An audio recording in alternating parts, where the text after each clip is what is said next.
Victoria en la cancha para Brasil, pero muchos pendientes fuera de ella. ¿Cuál debe ser el rival inmediato para el equipo de Dilma Rousseff?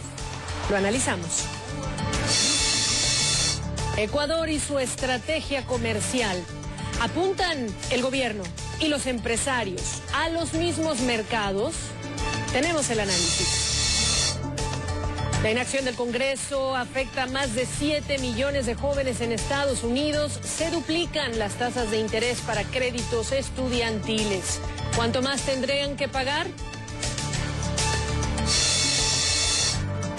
Y se venden por miles de millones de dólares.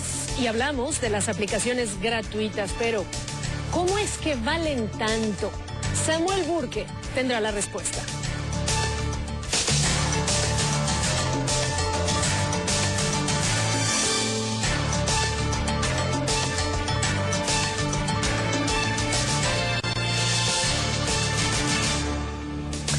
Hola, ¿qué tal? Bienvenidos a CNN Dinero. Gracias por comenzar la semana con nosotros. Les saluda Gabriela Frías. Mi compañero Xavier Serviá tiene el día libre.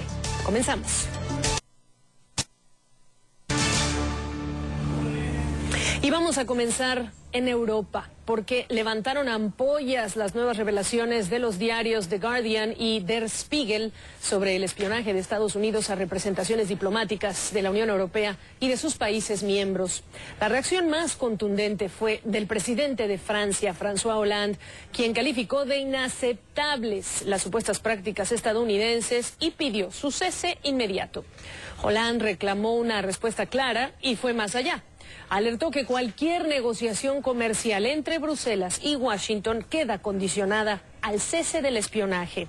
Hollande se refería así a la próxima apertura de negociaciones para la firma de este ambicioso acuerdo de libre comercio entre la Unión Europea y Estados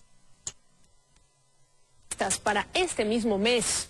Su reacción pone de manifiesto de nuevo la reticencia francesa a estas negociaciones, en cuya preparación París ya luchó hasta conseguir que el sector audiovisual quedara excluido de cualquier negociación. Vamos ahora a Portugal, porque allá el ministro de Finanzas del país, Vítor Gaspar, el arquitecto del plan de austeridad que aplica hoy el país, renunció. El momento de su renuncia es delicado. El gobierno luso negocia con el Banco Central Europeo, la Unión Europea y el Fondo Monetario Internacional, la Troika, la conclusión de su rescate financiero por unos 78.000 millones de euros y en medio del tercer año de recesión. Gaspar fue el principal arquitecto de las políticas que se han aplicado, políticas de austeridad, en los últimos 10 años. Era considerado el ministro más poderoso en el gobierno que encabeza Pedro Passos Coelho y fue sustituido por María Luisa Albuquerque, hasta ahora la secretaria de Estado del Tesoro. Además, el viernes pasado se informó que el déficit público llegó a 10,6% del Producto Interno Bruto en el primer trimestre del año, casi el doble del 5,5% que se acordó. El Partido Socialista, que es la principal fuerza de oposición, dijo que la salida del ministro Gaspar representa la caída definitiva del Ejecutivo y pidió convocar a elecciones anticipadas.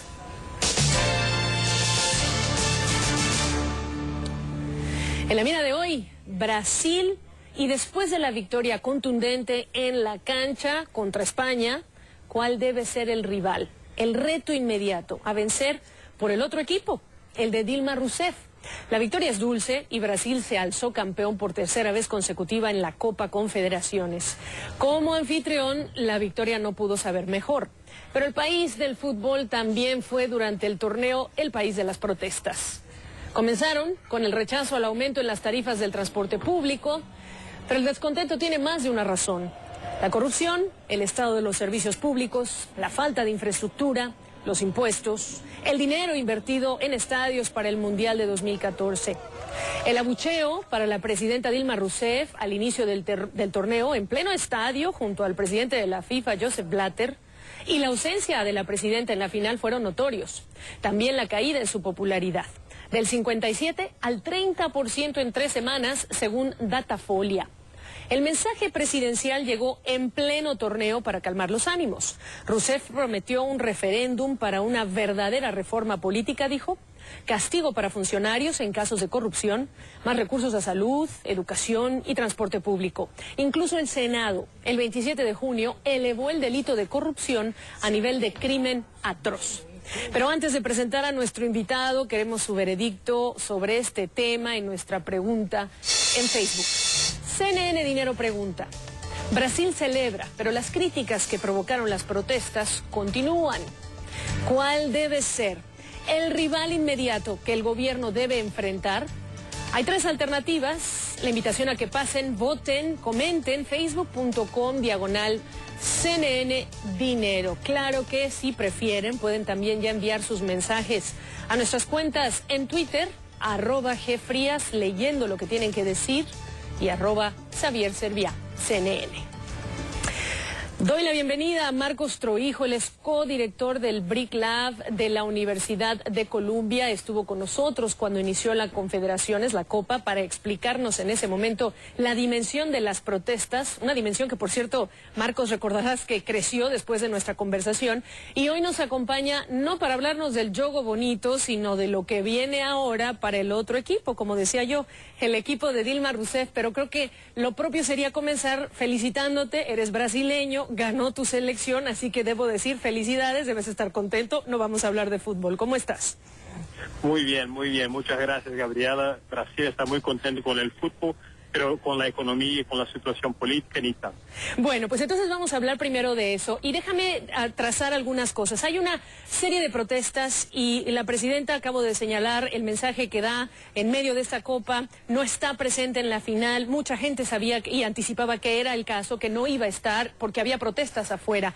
Pero después el presidente de la FIFA, Joseph Blatter, habla para tratar de salir al quite de las críticas y dice que se entregarán al menos al país $100 millones del total de las ganancias. ¿Qué le hacen $100 millones en este momento a Brasil en el contexto primero del Mundial, Marcos, y luego hablamos del contexto más amplio que son los problemas estructurales del país? No, en realidad muy poco. Y yo creo que hablando un poco, Gabriela, de la situación más amplia de Brasil, en este momento hay una especie de espiral de pesimismo en relación a Brasil y a la economía brasileña. Y eso, en mi opinión, tiene poco que ver con las protestas en las calles y tiene mucho más que ver con el cambio en el panorama internacional de liquidez como resultado de aquello que se pasa en el Banco Central de Estados Unidos, y también los cambios de los últimos, digamos, 2 años en lo que toca a la política macroeconómica en Brasil. Las protestas en este momento tienen un rol muy pequeño en esa continuación de pesimismo. Lo que es más importante para que se pueda reganar la confianza de los inversionistas internacionales y para que todo el clima se pueda mejorar en Brasil es de verdad la situación de esos. ¿Me sigues escuchando, Marcos? Creo que tenemos un problema técnico, pero ahí estás, Marcos, todavía. Sí, creo que lo hemos perdido. Si me indica la producción, podemos hacer una pausa y podemos retomar el tema con Marcos. Estamos hablando de las protestas en este momento que vimos a lo largo de la Copa Confederaciones. Exactamente. Vamos a marcar una pausa para no perder los minutos importantes de análisis y regresamos a analizar este tema con Marcos Trohijo desde Brasil. Por cierto, el tema, los retos del equipo, el de Dilma Rousseff a futuro. Regresamos.